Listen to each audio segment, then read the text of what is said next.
మన ప్రభువైన యేసుక్రీస్తు నామములో మీకు అందరికీ వందనాలు. క్రియలు లేని విశ్వాసం మృతం అనే ఒక ప్రాముఖ్యమైనటువంటి అన్ని ప్రాముఖ్యమే. ఆ ప్రత్యేకతను తెలియజేయడం కోసం ప్రాముఖ్యమైనటువంటి విషయాన్ని మనం ఆలోచన చేద్దాం. సబ్జెక్ట్ పేరు ఏమిటంటే క్రియలు లేని విశ్వాసము మృతము. క్రియలు లేని విశ్వాసం మృతం. క్రియ లేని విశ్వాసం మృతం అట్లా అవుతుంది. విశ్వసించడం అనేది సాధారణంగా విశ్వసించడమే గొప్ప అనుకుంటున్నారు. క్రీస్తు నమ్ముకోవడమే గొప్ప, నమ్ముకొని రావడమే గొప్ప అంటే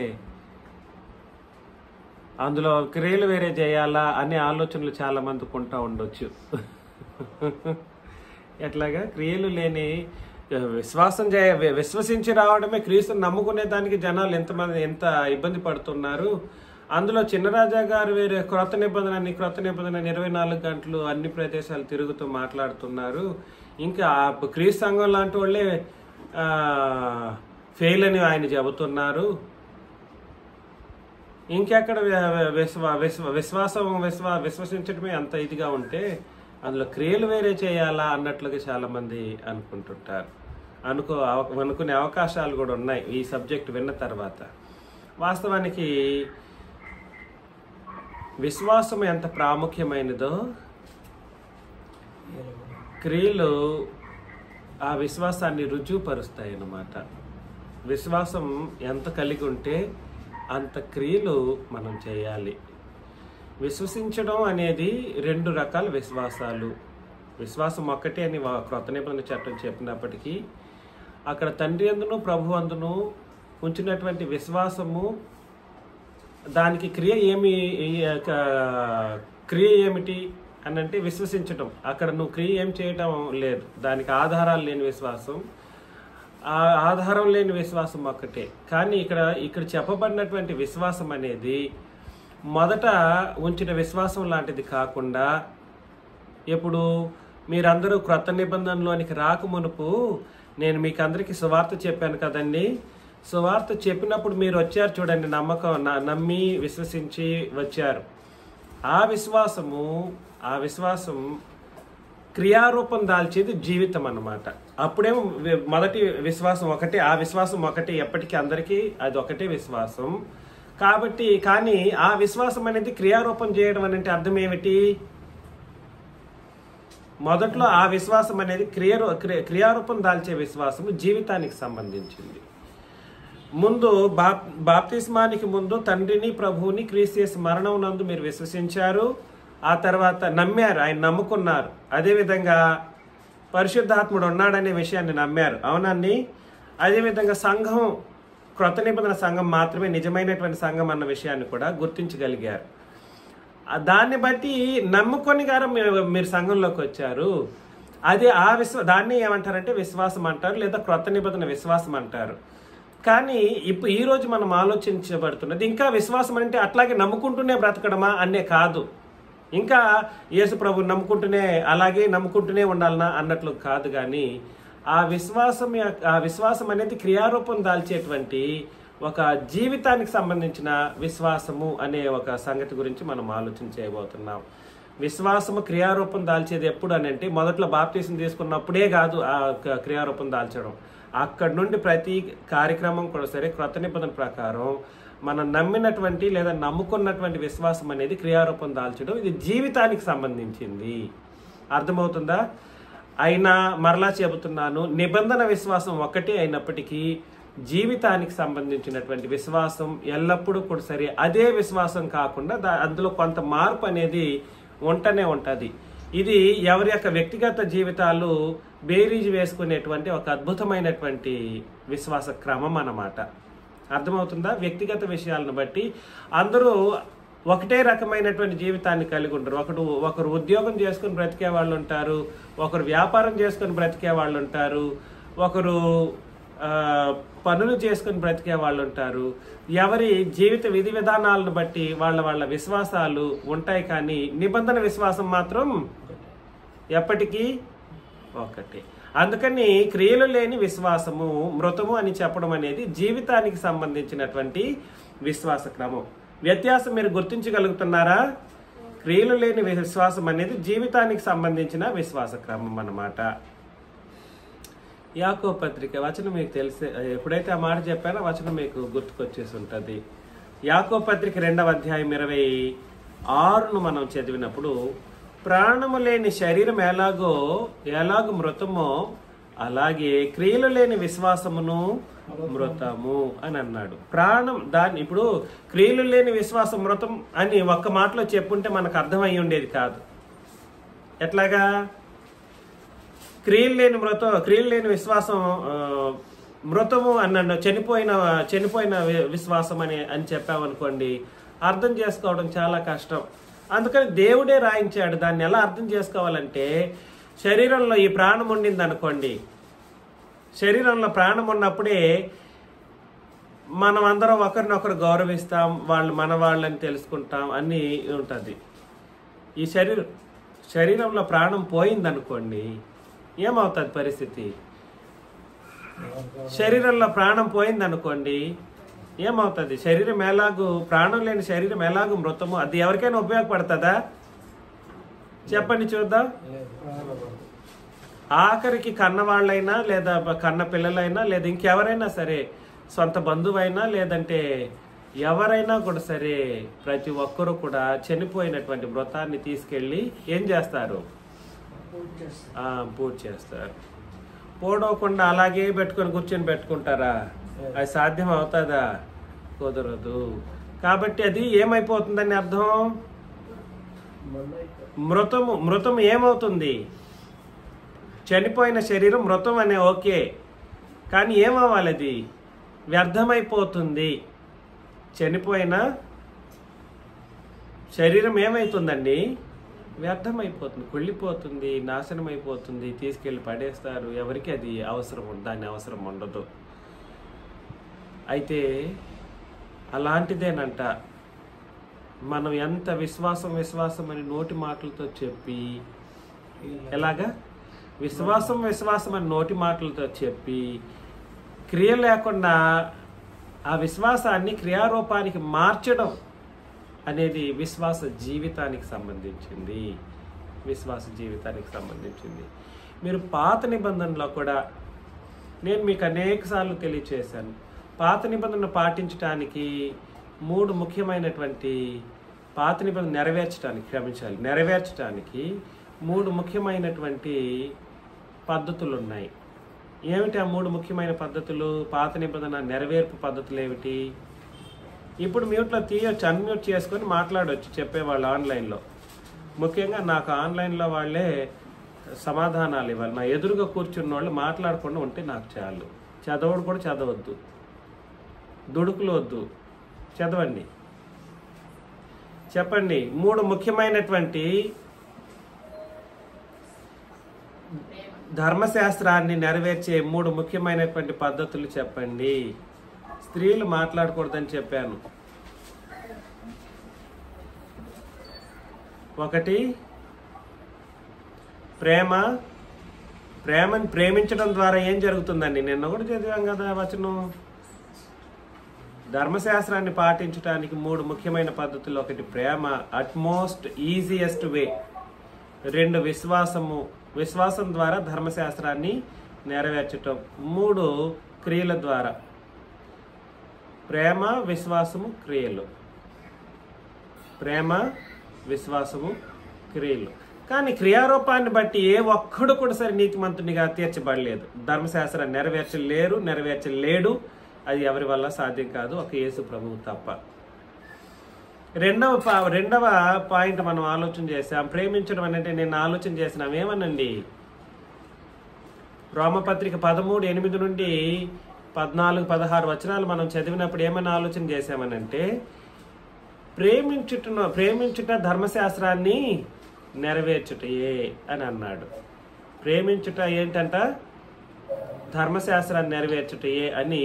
ఎలా ప్రేమించుట అని అన్నాడనంటే, నిన్ను వలె నీ పొరుగు వాడిని ప్రేమించుము అన్న ఒక్క ఆజ్ఞలోనే ధర్మశాస్త్రం అంతయు ఇమిడి ఉంది. కాబట్టి సులభంగా నిన్ను వలె నీ పొరుగు వాడిని ప్రేమించేశారనుకోండి, ఆజ్ఞలు మొత్తం నేను చేసినట్టు, నెరవేర్చినట్లు. అర్థమవుతుందా? మూడో పార్ట్ ఏమిటి? విశ్వాసమును బట్టి. క్రియలను బట్టి చెప్పాను కదా, ఏ ఒక్కడు నీతివంతుడిగా తీర్చబడలేదని. మూడవది ఏమిటంటే విశ్వాసమును బట్టి నెరవేర్చటం. ఒకసారి చూద్దాం. రోమీలకు రాసిన పత్రిక 3వ అధ్యాయం.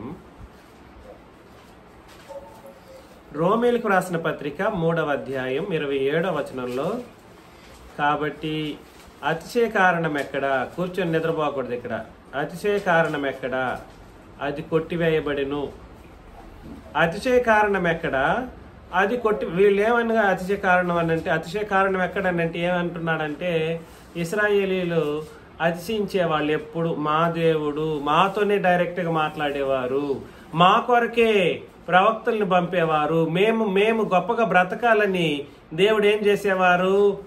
ఆ ప్రవక్తల్ని పంపి అనేక అద్భుతాలు చేయించేవారు. మా కొరకు సూర్యచంద్రుల్ని ఒక చోట నిలబెట్టారు. మా కొరకు ఏమేం చేశారు తండ్రిని దేవుడు? అనేక అద్భుతాలు, ప్రపంచం కని విని ఎరగని గొప్ప గొప్ప కార్యాలు చేశారు అని అతిశయపడేవాళ్ళు. అతిశయ కారణం ఎక్కడ? ఒక మాటలో కొట్టిపడేశాడు. అది కొట్టివేయబడిన కదా అనేసాడు. అతిశయ కారణం ఎక్కడనంటే ఇంకేంటి? ఇంకెక్కడ అతిశయం చేయడానికి ఉంది? ఆ నిబంధన కొట్టివేసేసాడు. అవునా? అది కొట్టివేయబడిను. అది అనంటే ఇక్కడ ధర్మశాస్త్రం గురించి మాట్లాడుతున్నాడు. అది ఏ నిబంధన? అది అంటే అర్థం ఏమిటండి? అక్కడే రాసుకోవచ్చు. అది అన్నది ఏమిటి? అది ధర్మశాస్త్రం. అది కొట్టివేయబడిను. ఎట్టి న్యాయమును బట్టి అది కొట్టివేయబడిను. ఎట్టి న్యాయమును బట్టి అది కొట్టివేయబడాలంటే, నెరవేర్చబడాలంటే, అది ఎట్టి న్యాయాన్ని బట్టి కొట్టివేయబడాలంటే క్రియాన్యాయమును బట్టియా? కాదంట. ఎవడు దాన్ని క్రియారూపం చేత దాన్ని నెరవేర్చలేకపోయారు. కాబట్టి క్రియాన్యాయమును బట్టి కాదు, విశ్వాస న్యాయమును బట్టి అది కొట్టివేయబడిందంట. ధర్మశాస్త్రం దేన్ని బట్టి కొట్టివేయడం జరిగిందంట?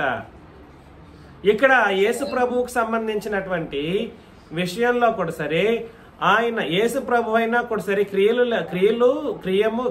విశ్వాసము మరియు ప్రేమ, ఈ మూడింటిని ఏకకాలంలో మత్తయి, మార్కు, లూకా, యోహాను సువార్తల్లో పాటించడం ద్వారా దాన్ని నెరవేర్చి ముగించారన్నమాట. ఇక్కడ యేసు ప్రభు గురించి కాదు ఇక్కడ మాట్లాడుతున్నది. ధర్మశాస్త్రం అన్నది కొట్టివేయబడ్డానికి ప్రాముఖ్యంగా ఎన్నుకొనబడినటువంటి కార్యక్రమం ఏమిటంటే విశ్వాస న్యాయమును బట్టి కొట్టివేయబడిందంట. అర్థమవుతుంది? యేసు ప్రభు కొట్టివేశారు, కానీ అది కొట్టివేయబడ్డానికి కొంతమంది మనుషులు ఇశ్రాయేలీయులైనా కావాలి. ఎందుకు? విశ్వాసం ఎవరైనా ఇంకెవరైనా కలిగి ఉన్నారో లేదో చూసి చేయటం కొరకు. మీకు అందుకొరకే నేను అంటే ప్రకటన గ్రంథం వివరించేటప్పుడు చెబుతాను, ఆలోచన చేసుకోండి.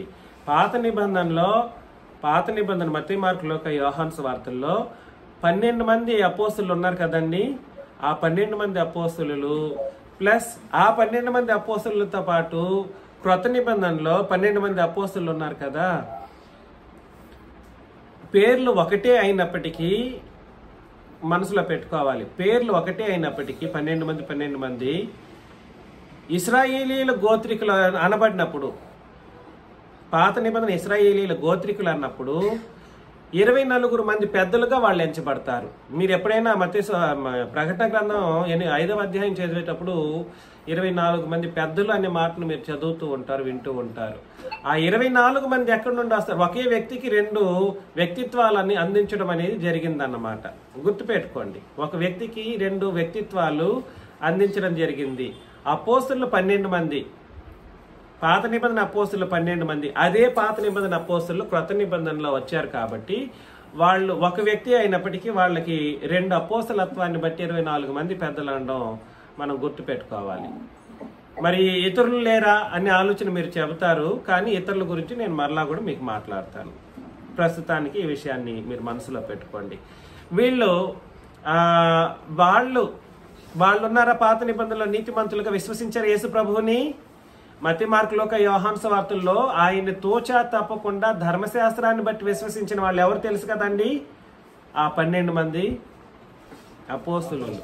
అది కాబట్టి అది కొట్టివేయబడ్డానికి కేవలం యేసు ప్రభు యొక్క ప్రేమ, విశ్వాసము, క్రియలు ఈ 3 అయినప్పటికీ కూడా సరే కొంతమంది కూడా అందులో చేర్చబడినందుకు అదేం చేయబడిందంటే విశ్వాస న్యాయాన్ని బట్టి కొట్టివేయడం అన్నది జరిగింది. దయచేసి ఈ విషయాలు మీరు ఆలోచన చేసుకోండి. అయితే మిమ్మల్ని ప్రేమతో నేను హెచ్చరించేది ఏమిటనంటే, ఆ విశ్వాస న్యాయాన్ని బట్టి కొట్టివేయబడినప్పటికీ పాత నిబంధనలు నీతిమంతులుగా తీర్చబడినటువంటి జనులు నీతిమంతులుగా తీర్చబడే ఒక పరిస్థితిని బట్టి వాళ్ళ విశ్వాసాలు ఉపయోగించబడినప్పటికీ వాళ్ళందరూ కూడా సరే క్రియలు లేకుండా వాళ్ళ విశ్వాసాలను కనపరచలేదు. అది మీరు అర్థం చేసుకోవాలి. ఏం చెప్పాను చెప్పండి? పాత నిబంధన అనేది విశ్వాస న్యాయాన్ని బట్టి కొట్టివేయబడింది అని చెప్పినప్పటికీ క్రియారూపాన్ని బట్టి కాదు. దేన్ని బట్టి కొట్టివేయబడిందంట? విశ్వాస న్యాయాన్ని బట్టి కొట్టివేయబడిందని దేవుడు చెప్పాడు. అయినప్పటికీ వాళ్ళెవరు ఆ విశ్వాసాలను క్రియారూపం దాల్చే కోణంలో ఉండలేదు. అందరూ కూడా ఏం చేశారంటే విశ్వాసాన్ని బట్టి వారి విశ్వాస క్రియలు చేశారు. ఎప్పుడైనా గుర్తుపెట్టుకోండి, జీవితానికి సంబంధించి. కానీ ఒక విషయం ఏంటో తెలుసా, ధర్మశాస్త్రం చాలా లక్కీ కూడా కొన్ని సందర్భాల్లో. ఒక దాంట్లో వాళ్ళు ఒక మంచి క్రియ చేసేసారనుకోండి, దాన్ని ఎట్లా చూసేస్తాడు తండ్రి దేవుడు. చిన్న మంచి కార్యం చేసేసారనుకోండి, అట్లా చూస్తారు. ఉదాహరణకు మనం చాలా మందిని చూసుకుంటూ వస్తాం, కొంతమందిని చదువుతాం. ఉదాహరణకు పితృయుగం నాటి నీతిమంతుడు విశ్వాసమును బట్టి ఏం క్రియ చేసి నీతిమంతుడిగా తీర్చబడ్డాడో మనం ఒకసారి చదువుతాం. హెబ్రీలకు రాసిన పత్రిక 11వ అధ్యాయంలో, హెబ్రీలకు రాసిన పత్రిక 11వ అధ్యాయం 4వ వచనం మనం చదివినప్పుడు,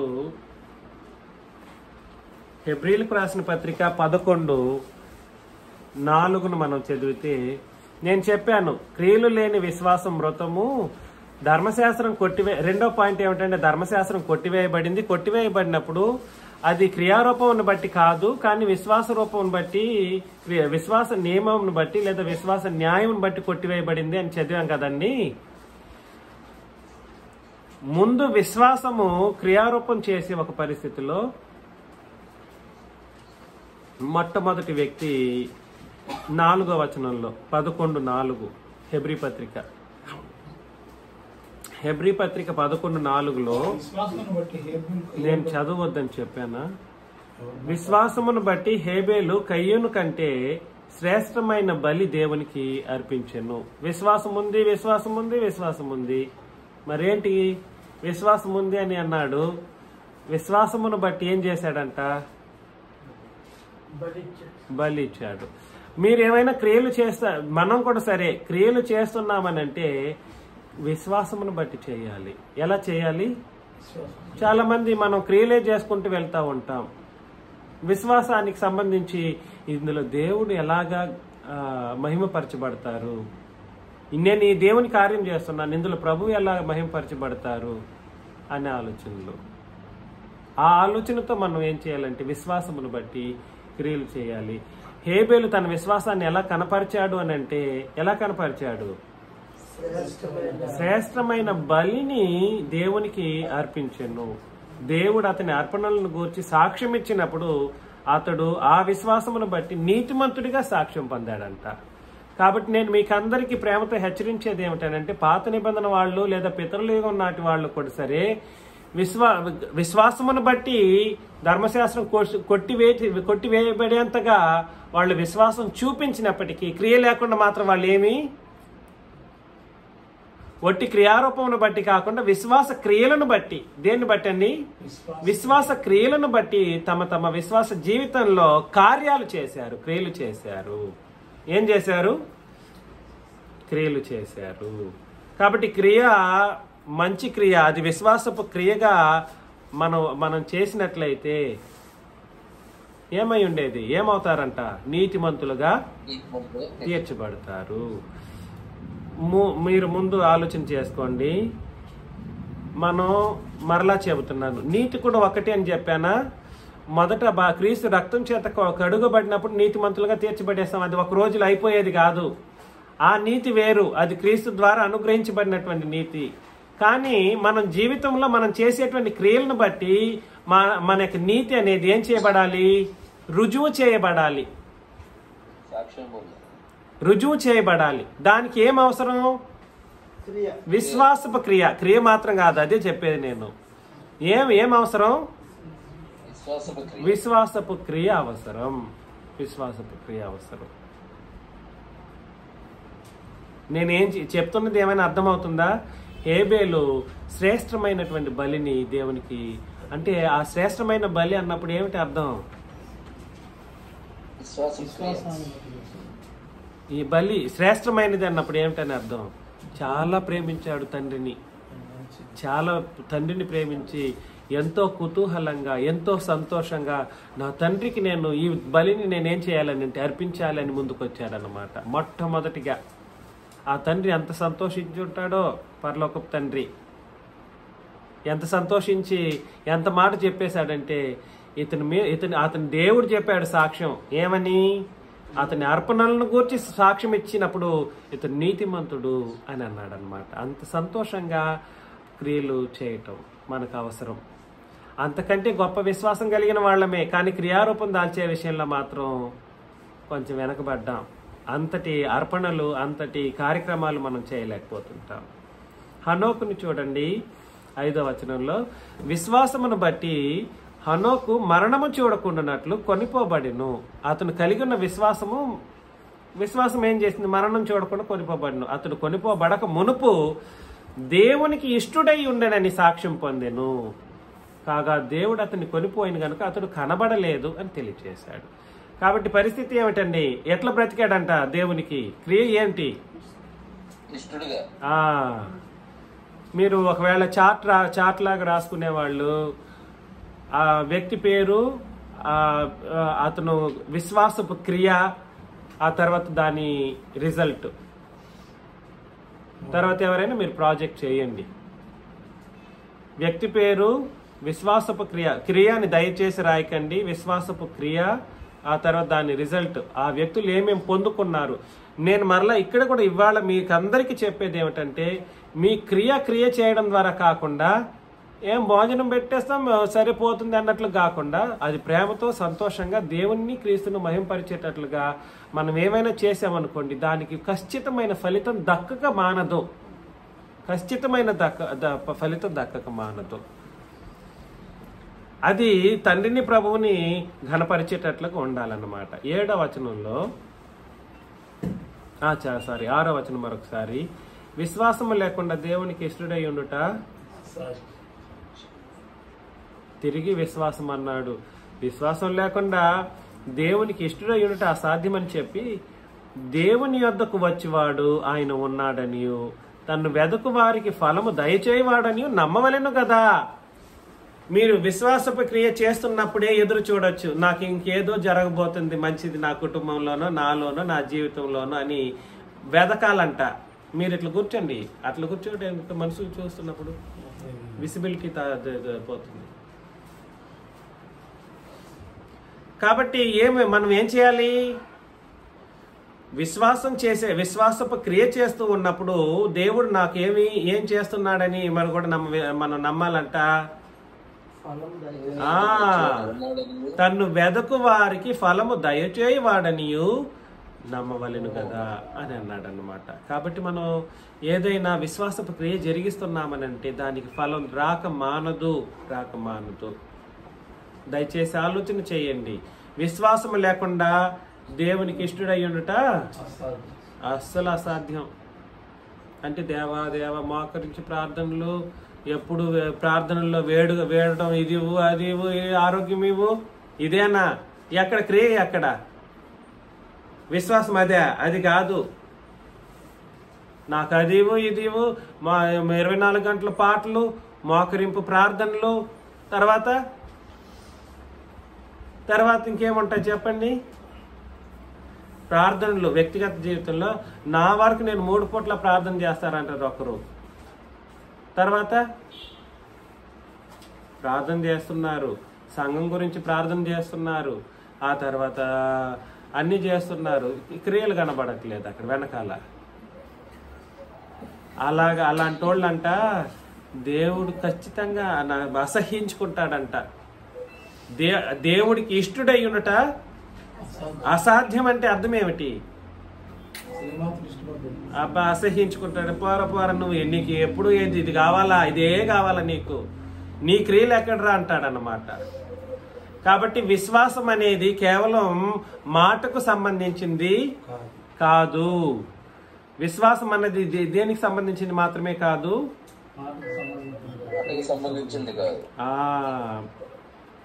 కేవలం మాటకు సంబంధించింది కానే కాదు.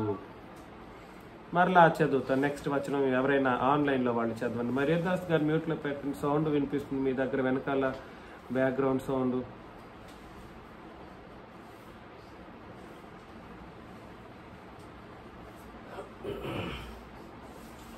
నెక్స్ట్ వచనం చదవండి 11.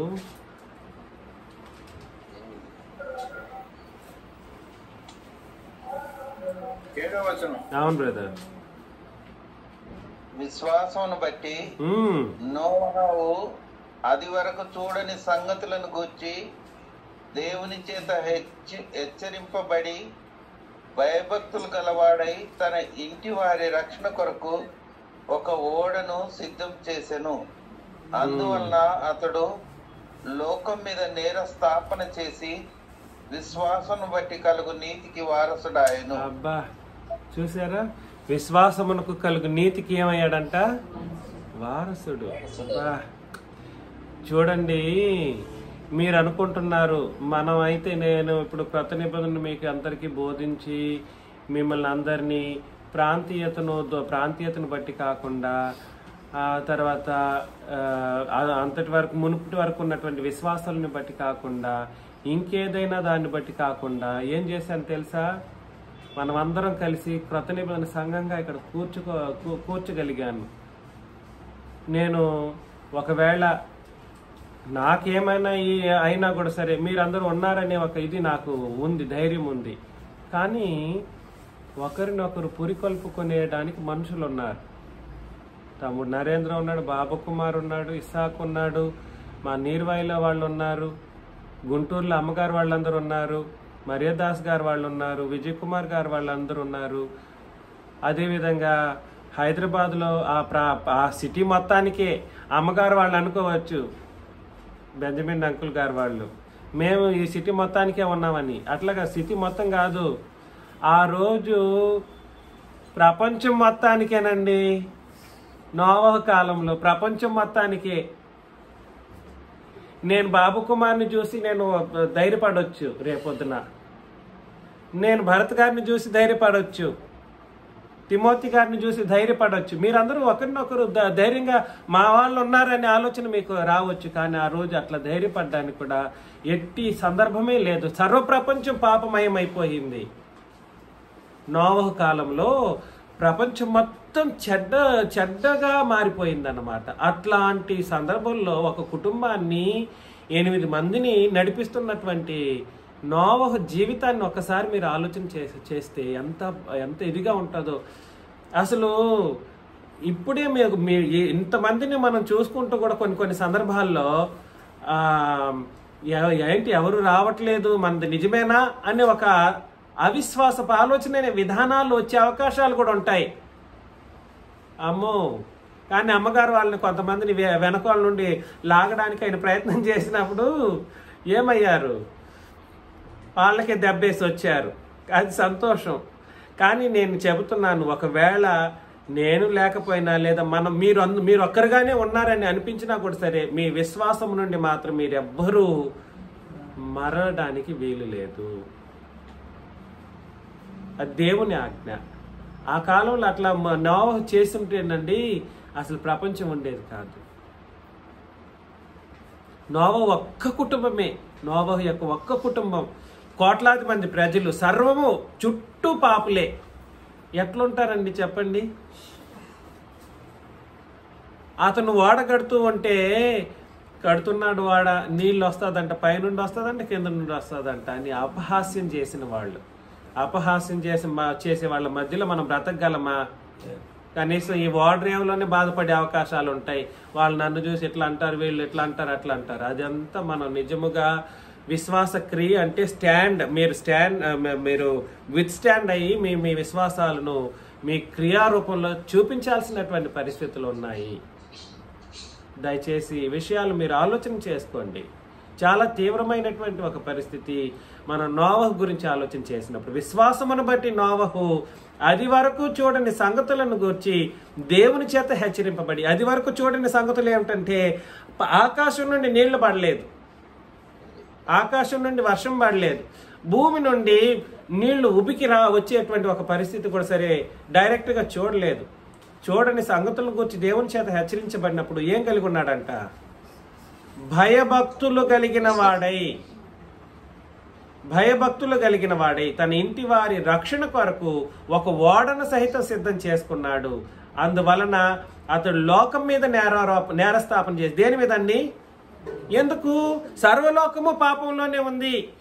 అయ్యా నేను వీళ్ళకి సువార్త చెప్పకుండా ఆపలేదని చెప్తున్నాడు అనమాట నోవహు.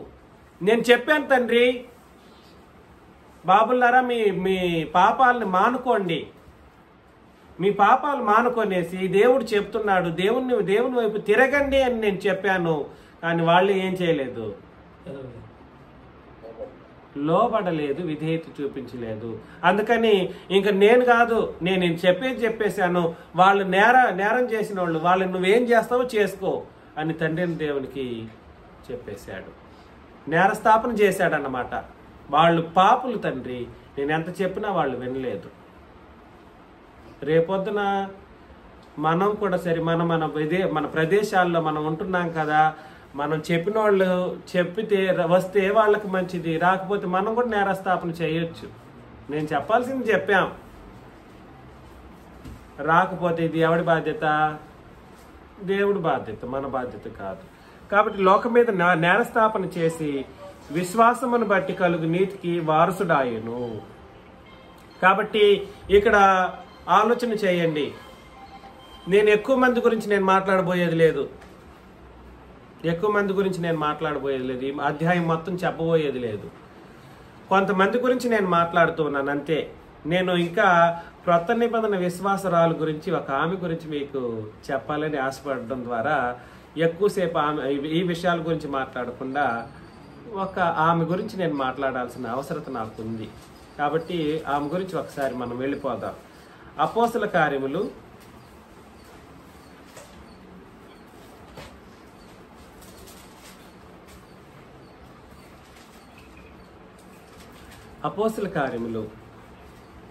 ఎంత ఘనురాలు ఆమె.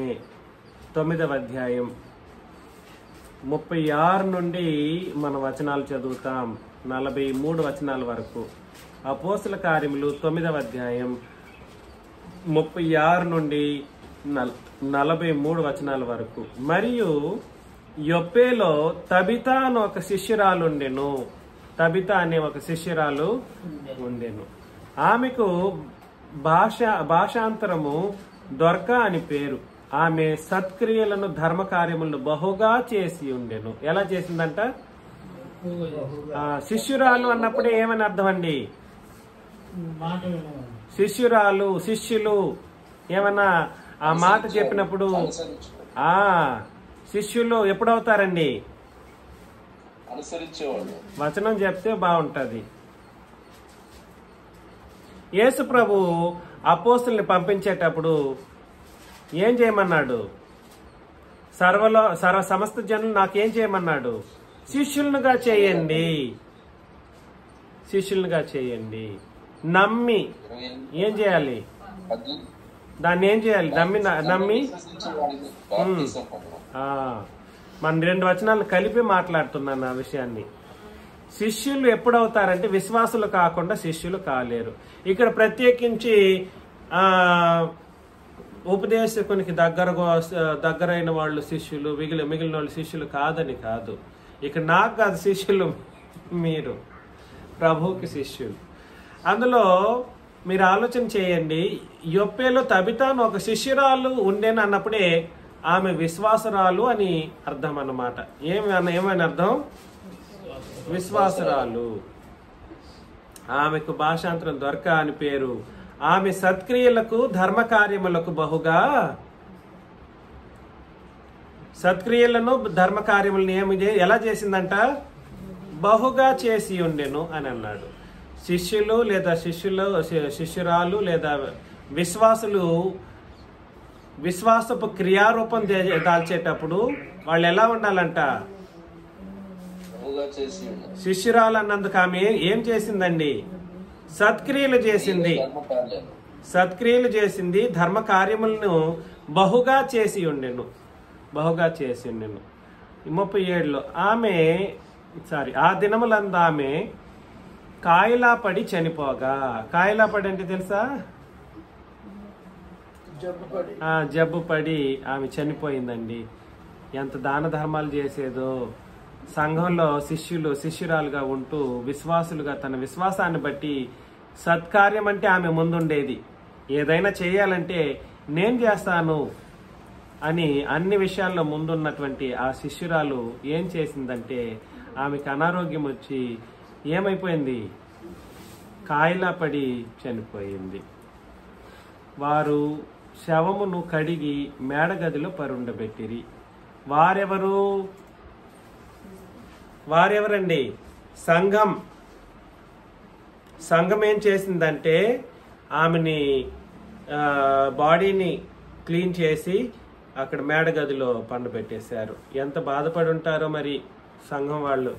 ఆమె అంత దాన ధర్మాలు చేసింది. ఉన్నది పెట్టుకొని కుప్పలు కూర్చే వాళ్ళే ఎక్కువ అవుతున్నారు మన మధ్యలో. దాన ధర్మాలు సత్క్రియలు చేసే విషయంలో వెనకబడ్డాం చాలా మందిమి. సత్క్రియలు విశ్వాసం మేము అన్ని ఇది చేస్తాం అనేది కాదు. సువార్త చెబుతాం అనేది కాదు. మనం చేయవలసినటువంటి క్రియలు కూడా ఉన్నాయి. దాన ధర్మాలు సత్క్రియలు చేయాల్సినటువంటి పరిస్థితులు మనకున్నాయి. ఆ తబిత అనే శిష్యురాలు ఎట్లా చేసిందో చూడండి. ఆమె చనిపోయినప్పుడు వారు శవం కడిగి మేడగదిలో పరుండబెట్టిరి. సంఘమే ముందుకు రావాలి దేనికైనా కూడా సరే. సంఘంలో ఉన్నవాళ్ళు కాలమైతే సంఘంలో వాళ్ళు కార్యక్రమాలు చేయాలి. అర్థమవుతుందా? సంఘం వాళ్ళు కాలమైతే ఎవరు రావాలి? 38 లొద్ద యొప్పేకు దగ్గరగా ఉండట చేత పేతురు అక్కడ ఉన్నాడని శిష్యులు విని. శిష్యులు అంటే ఎవరండి? వీళ్ళు సంఘంలోని వాళ్ళు. మరలా వీళ్ళందరూ విన్నారు. లుద్ద అనేటువంటి ప్రాంతం ఈమె ఉన్న ప్రాంతం. యొప్పేకు దగ్గరగా ఉన్న ప్రాంతం. ఈమె అక్కడుంది, యొప్పేలో ఉంది. లుద్ద అనే ప్రాంతంలో పేతురు ఉన్నాడని తెలుసుకునేసి శిష్యులు విని అతడు తడవు చేయక తమ యొద్దకు రావాలనని వేడుకొనుటకు 2 మనుషులను అతని యొద్దకు పంపిరి. అర్థమవుతుందా? అప్పుడు పేతురు లేచి వారితో కూడా వెళ్ళి అక్కడ చేరినప్పుడు వారు మేడగదిలోనికి అతన్ని తీసుకొని వచ్చిరి. విధవరాండ్రందరూ వచ్చి ఏడ్చుచు. చూసారా ఎట్లా? ఈ విధవరాళ్ళందరూ ఏం చేశారంటే బాగా ఏడ్చారు. మమ్మల్ని ఎంత బాగా చూసుకునిందో ఈ సహోదరి, ఇంకెవరు మాకు దిక్కు. సంఘం కూడా ఉంది, కానీ ఆమె చూపించినటువంటి క్రియ అంత సామాన్యమైనటువంటి క్రియ కాదు. అవిశ్వాస క్రియ అనేది చాలా అటాచ్మెంట్తో ఉంటుందండి, ప్రేమతో ఉంటుంది. విశ్వాస క్రియ ఎలా ఉంటుందంటే ప్రాణం పెట్టేంతగా ఇతరుల్ని మారుస్తుంది. అలాగ మనం చేసేటువంటి విశ్వాస క్రియ ఎదుటి సహోదరుల్లో ప్రాణం పెట్టే అంత ప్రేమను మన మీదకి కురిపిస్తుంది. వీళ్ళందరూ ఏం చేశారంటే విధవరాండ్రు అందరూ వచ్చి ఏడ్చుచు దొరక తమతో కూడా ఉన్నప్పుడు ఏం చేసిందంటండి, కుట్టిన అంగీలను వస్త్రములను చూపుచు అతని ఎదుట నిలిచారు. పేతురు గారు వచ్చారు, ఆమె మేడగది మీద ఆమెను పండబెట్టేశారు. వీళ్ళందరూ ఏడుస్తున్నారు.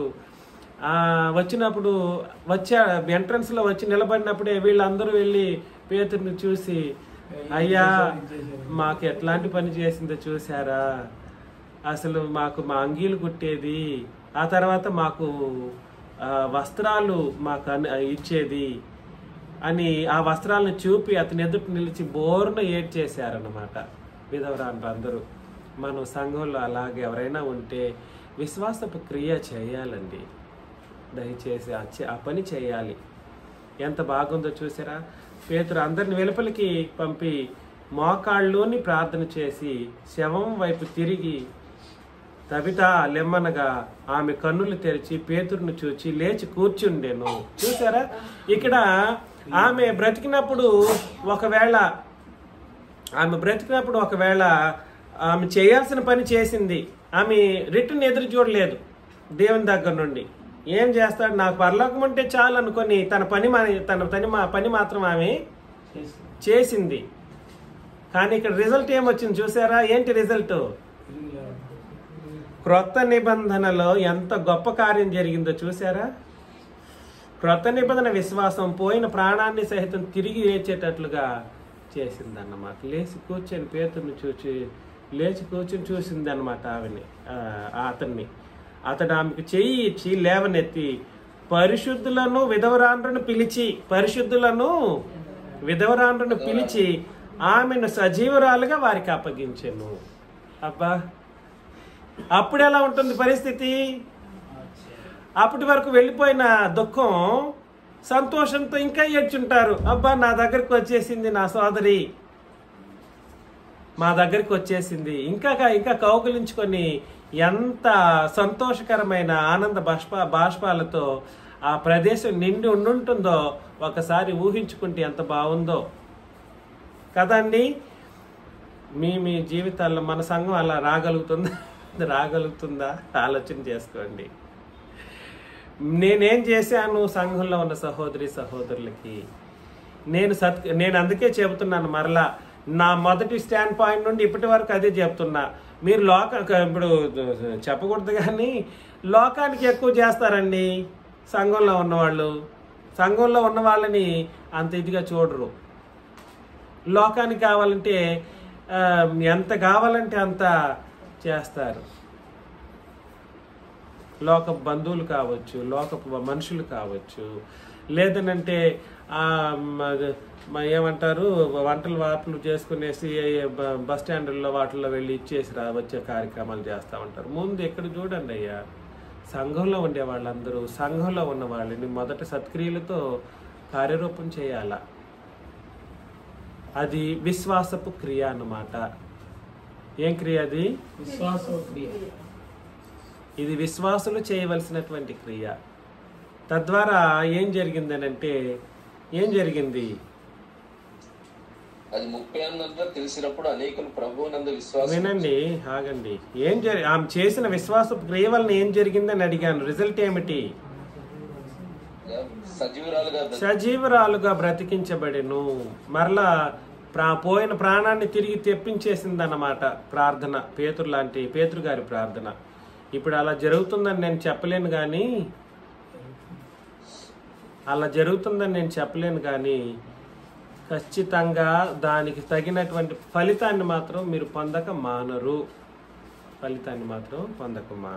నేను అది మాత్రం ఖచ్చితంగా చెప్పగలను.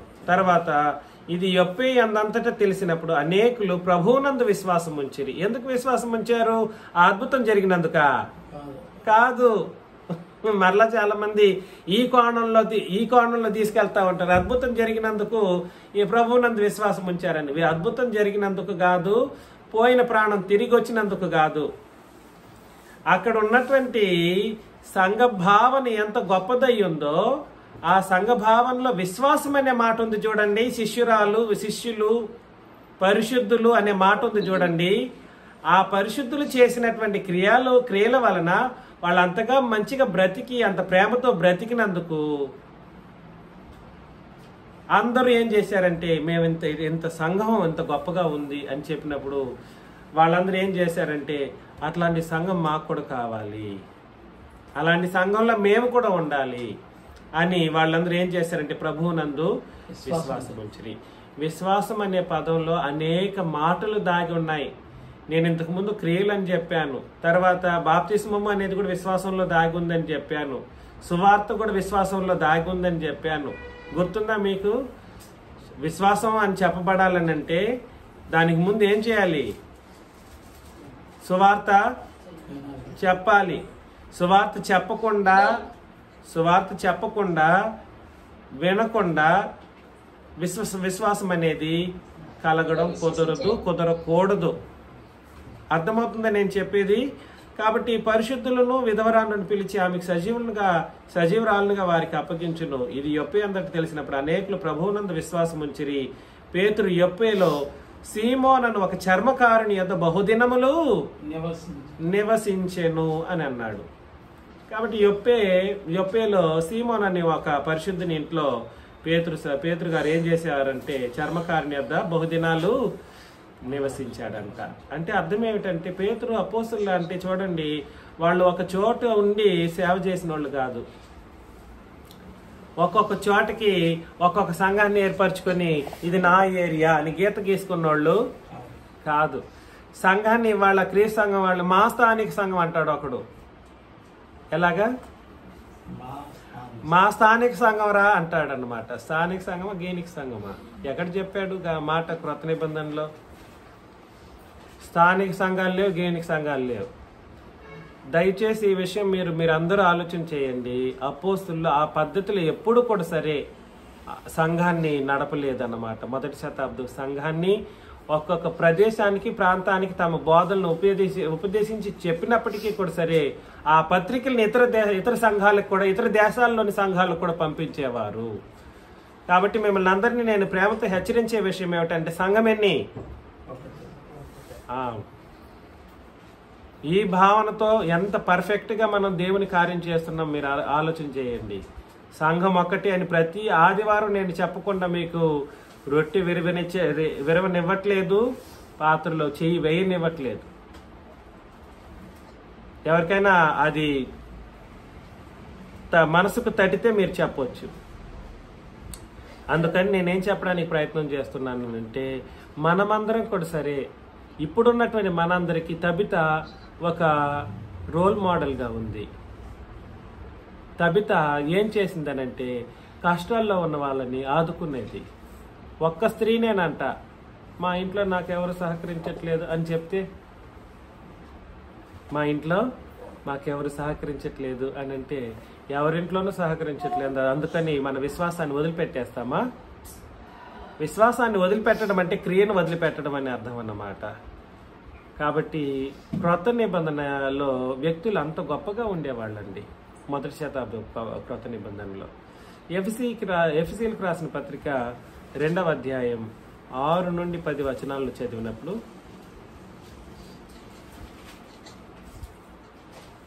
ఎఫెసీయులకు రాసిన పత్రిక 1వ అధ్యాయం 6 నుండి 10 వచనాలను మనం చదివినప్పుడు క్రీస్తు యేసునందు ఆయన మనకు చేసిన ఉపకారము ద్వారా అత్యధికమైన తన కృపా మహదైశ్వర్యమును రాబో యుగములలో కనపరుచు నిమిత్తము, ఇది మన యొక్క గోల్ అన్నమాట. అప్పుడు అపోస్తలులు ఉన్నప్పుడు వాళ్ళు బ్రతికించబడ్డారు, వాళ్ళు స్వస్థతలు పొందుకున్నారు. మరలా అట్లే బ్రతికిపోయి ఉంటారా? ఒకసారి బ్రతికించబడ్డారు, అట్లాగే ఉండి ఉంటుంది తబిత. ఆహా, చనిపోయి ఉంటుంది తర్వాత. బ్రతికించిన వాడే చనిపోయాడు తర్వాత కూడా. సో అదంతా భౌతికమైనటువంటి విధి విధానాలను బట్టి మనం విశ్వాస క్రియలు చేయకూడదు, సత్క్రియలు చేయకూడదు. అర్థమవుతుందండి? ఇది మన గోల్. ఎఫెసీ పత్రికలో మనం మన యొక్క జీవితాన్ని ఎలా నడపాలి అనే విషయాన్ని ఇక్కడ చెప్పడం జరుగుతుంది. 2:6 మొదటి 6 2:6 అదేనా? ఓకే. క్రీస్తు యేసునందు ఆయన మనకు చేసిన ఉపకారము ద్వారా అత్యధికమైన తన కృపా మహదైశ్వర్యమును రాబో యుగముల్లో కనపరుచు నిమిత్తం. ఇది మన ఉద్దేశం ఏమిటనంటే రాబో యుగములలో, యుగములు అంటే అర్థం ఏమిటి చెప్పండి? యుగము అంటే లెక్కించలేని సమయం. కానీ ఇక్కడ అలా చెప్పలేదు, యుగములలో అని అన్నాడు. అంటే అర్థం ఏమిటంటే ఇంక ముగింపు అనేది ఉండబోయేది లేదు. అంటే పరలోకం గురించి మాట్లాడుతున్నాడు. పరలోకం ఎలా ఉంటుంది? శాశ్వతంగా ఉండబోతుంది. కాబట్టి ఆయన ఉపకారం చేశారు తండ్రిని దేవుడు. ఎవరి ద్వారా చేశారు?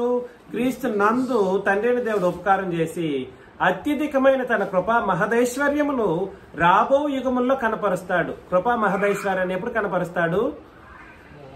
రాబో యుగముల్లో కనపరచు నిమిత్తము క్రీస్తు యేసు నందు మనలను ఆయనతో కూడా లేపి, మనం ఎటువంటి లేపుదలకు పొందుకున్నామండి? క్రీస్తు యేసునందు మనలను ఆయనతో కూడా లేపి పరలోకమందు ఆయనతో కూడా కూర్చుండా. ఏమన్నా అర్థమైంది ఈ వచనం? మనం పాపంలో మరణించినప్పుడు ఆమె భౌతికంగా మరణించింది, లేపేశాడు. మనం పరలోకానికి వెళ్ళాలంటే భూమి మీద మన పాపం నిమిత్తం బాప్తిస్మంలో నీళ్లలో మరణించబడి ఏం చేయాలండి? తిరిగి లేపి ఎక్కడ కూర్చోబెట్టాడంట? పరలోకమందు ఆయనతో కూడా కూర్చుని పెట్టుకున్నాడంట.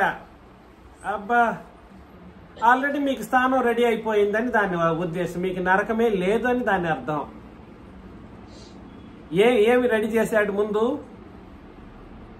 ఏం రెడీ చేశాడు? క్రీస్తు యేసు నందు అంటే ఆయన సిలువనందు, ఆయన రక్తమునందు, ఆయన సంఘమునందు, క్రొత్త నిబంధన యందు అని కూడా చెప్పొచ్చు. క్రీస్తు యేసు నందు అనేది రెండు ముఖ్యమైనటువంటి మాటలు. ఆయన రక్తం అనే నిబంధన నందు, ఆయన రక్తం చేత కొనబడిన సంఘమునందు అని ఉద్దేశాన్ని తెలియజేస్తూ, ఆయన యందు మనకు చేసిన ఉపకారం ఏమిటి అని అంటే, ఏమిటి రెండు ఉపకారాలు? ఒకటి, ఆయనతో కూర్చొని పెట్టి మొదటి ఉపకారం ఏమిటి? ఆగండి. తన కృపా మహదైశ్వర్యమును రాబో యుగముల్లో కనపరచడానికి. అంటే అర్థం ఏమిటి? ఇదిగో నేను నీకు ఒక ఉపకారం చేస్తున్నాను. ఇది సామాన్యమైన ఉపకారం కాదు. నా కుమారుడైన క్రీస్తుని నీ కొరకు పంపించి ఆయన సిలువలో వేలాడదీయబడ్డం ద్వారా ఆయన రక్తం కార్చి, ఆయన రక్తం చేత నిబంధన ఏర్పాటు చేసి, సంఘాన్ని ఏర్పాటు చేసి, నువ్వు అందులో ఏం చేయబడాలి? పాపం విషయంలో చనిపోయినప్పుడు ఏం జరుగుతుంది?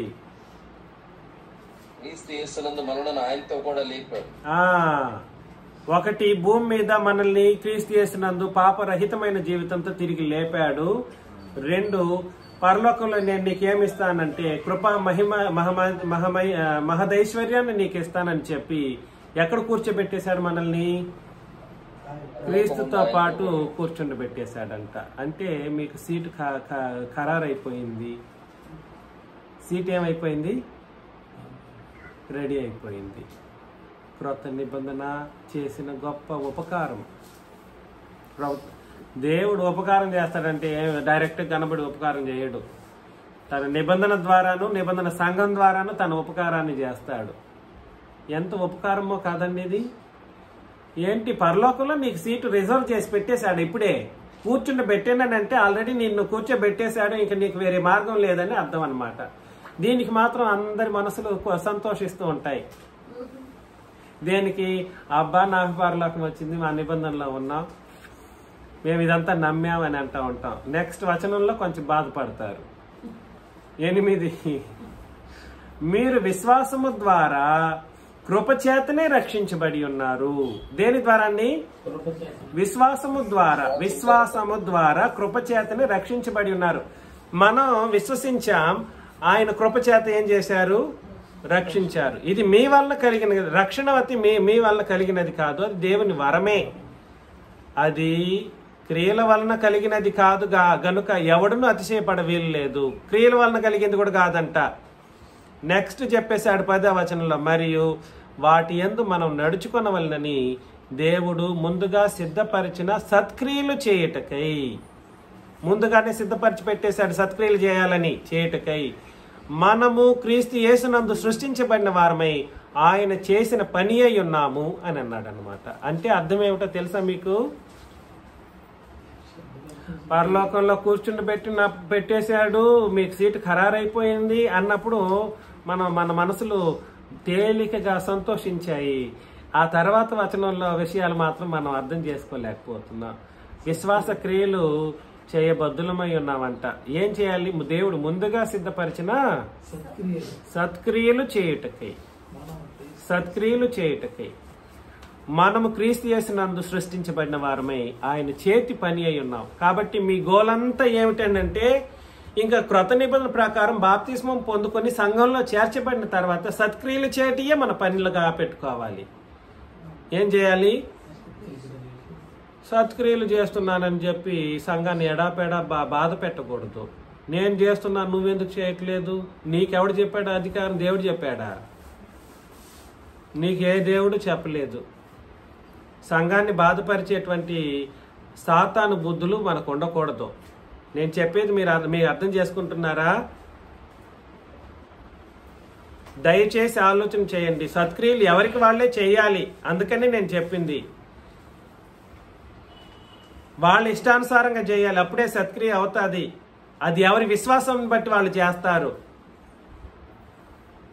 ఒకవేళ మన సహోదరుల్లో ఎవరైనా ఒక మంచి కార్యం చేశారనుకోండి, మనం ఇన్స్పైర్ అవ్వచ్చు. అబ్బా, ఆ సహోదరి ఆ విధంగా చేసింది, మేం చేస్తాం, అంతకంటే బాగా చేయడానికి ప్రయత్నం చేస్తాం. అలా చేయండి. కానీ మీకు మీరు కానీ ఇన్స్పైర్ అయ్యేటట్లుగా, లేదా సహోదరుల్ని మనం చేశాం కదా, ఆ సహోదరులు కూడా చేయాలి అనేటట్లుగా మనం చేయాలి అనే కోణాలు అలా చేయండి. కానీ ఎప్పుడైనా కూడా సరే నేను చేస్తున్నాను వాళ్ళు చేయట్లేదు అనే బుద్ధి అపవాది బుద్ధి. ఎవరి బుద్ధి అది? అపవాది బుద్ధి. అపవాది కూడా అలాగే అంటా ఉంటాడు, నేను నరకం వెళ్ళానంటే ఎక్కడికి? ఎవరు? నేను ఒక్కడిగానే వెళ్తానా? నేను ఒక్కడిగానే వెళ్ళను, ఎవరిని కూడా లాక్కొని వెళ్తాను, ఈ సర్వ ప్రపంచాన్ని లాక్కెళ్తాను, నువ్వు రూపంలో సృష్టించిన మనుషుల్ని లాక్కెళ్తాను అంటాడు అపవాది. దేవుని రూపంలో సృష్టించిన మనల్ని కూడా లాక్కెళ్ళడానికి అపవాది. అది అందుకోసమే ఇలాంటి తప్పుడు బుద్ధులు, తప్పుడు ఆలోచనల్ని మనం పక్కన పెట్టుకోవాలి. నువ్వు వరకు నువ్వు చేయి.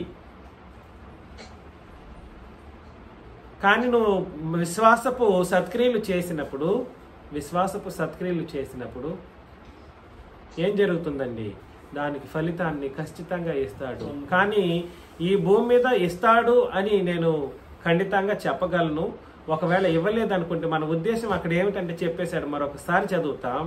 ఎఫెసీ పత్రిక 2:6-7 క్రీస్తు యేసునందు ఆయన మనకు చేసిన ఉపకారము ద్వారా అత్యధికమైన తన కృపా మహదైశ్వర్యమును రాబో యుగముల్లో కనపరుస్తాడంట. అది ఆయన చేయబోయేటువంటి కార్యక్రమం. అర్థమవుతుందా? ఏంటిది ఆయన చేయబోయే కార్యక్రమం? తన కృపా మహదైశ్వర్యమును రాబో యుగముల్లో కనపరుస్తాడు. ఎప్పుడు? నువ్వు ఇక్కడ భూమి మీద సత్క్రియలు చేసినప్పుడు, విశ్వాస సత్క్రియ చేసినప్పుడు అక్కడ కనపరచబోతాడు.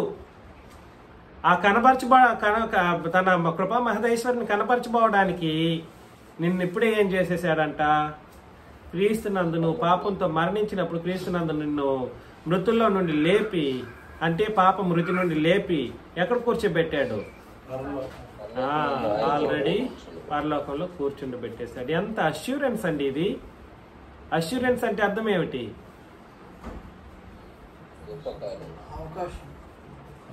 అష్యూరెన్స్ అంటే తెలీదా? కాదండి, అది మీకు వాగ్దానం.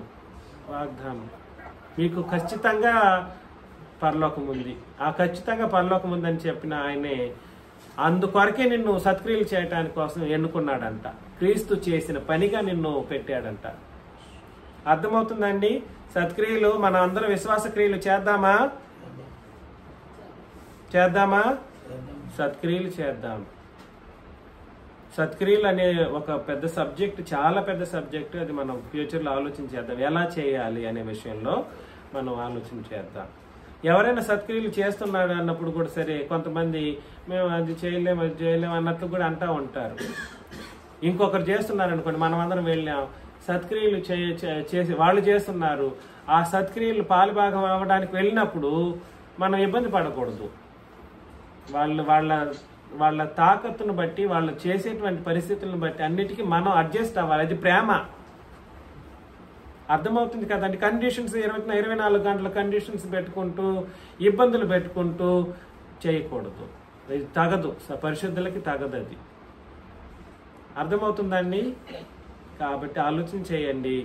మీరు సత్క్రియలు చేసిన కొద్దీ ఈ భూమి మీద అనేక మేలులు పొందుకుంటారు, అది మాత్రం నేను ఖచ్చితంగా చెప్పగలను. అదేవిధంగా ఒకవేళ మేలులు పొందుకోకపోయినా మీ కొరకు సీట్ ఆల్రెడీ రిజర్వ్ చేయబడింది కదా, నిన్ను కూర్చోబెట్టి దేవుడు తన మహిమైశ్వర్యాన్ని నీకు అనుగ్రహిస్తాడంట.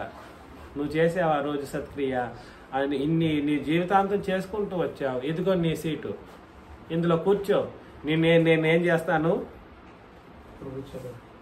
తన మహదైశ్వర్యంతో నింపుతానని చెప్పేసి ఆ మహదైశ్వర్యంతో నింపేస్తాడనమాట. ఇంక యుగ యుగాల్లో ఆయనతో పాటు బ్రతికిపోతాం. ఇంకేం కావాలి భూమి మీద మనకు? భూమి మీద కాదు, పరలోకంలో ఇంకేం కావాల్సి వస్తుంది? ఏం అవసరం ఉండదు. అలా యుగ యుగాలు సంతోషంగా బ్రతకాలని నన్ను నేను హెచ్చరిస్తూ, మిమ్మల్ని అందరినీ హెచ్చరిస్తూ ముగిస్తున్నాను. వందనాలు.